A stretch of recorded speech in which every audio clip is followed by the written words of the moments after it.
సీతారామం సినిమాతో తెలుగు తెరకు పరిచయమైంది మృణాల్ ఠాకూర్. మొదటి సినిమాతోనే ఆడియన్స్ హృదయాలను దోచుకుంది. ఆ తర్వాత హాయ్ నాన్న అంటూ యష్ట పాత్రతో మరోసారి వెండితెరపై మాయ చేసింది.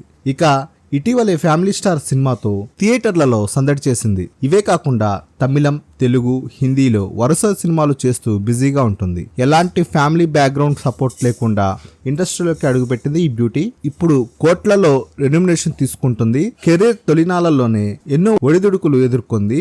ఆర్థికంగా అనేక కష్టాలను చూసింది. తాజాగా ఓ ఇంటర్వ్యూలో పాల్గొన్న మృణాల్ డిజైనర్ దుస్తులను ఇప్పటి వరకు కొనుగోలు చేయలేదని, కాస్ట్లీ బట్టలు కొనడం వృధా అని చెప్పి అందరినీ షాక్ అయ్యేలా చేసింది. ఇంతకీ మృణాల్ ఏం చెప్పింది అంటే, నచ్చిన దుస్తుల కోసం భారీగా డబ్బు చెల్లిస్తే మళ్ళీ వాటిని మీరు ధరించలేరు. సినిమాలు, ఈవెంట్స్, పార్టీస్, ఇంటర్వ్యూల కోసం తాను ఇప్పటికీ దుస్తులను అరువు తెచ్చుకుంటాను. చాలా మంది ప్రజలు ఈ పద్ధతిని అనుసరిస్తున్నారని తెలిపింది.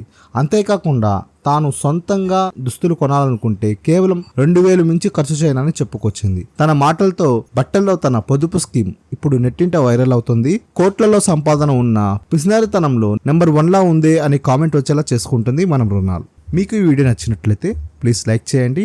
మీరు ఈ ఛానల్ ఫస్ట్ టైం చూస్తున్నట్లయితే ప్లీజ్ ఛానల్కి సబ్స్క్రైబ్ చేసుకోండి. Thanks for watching this video.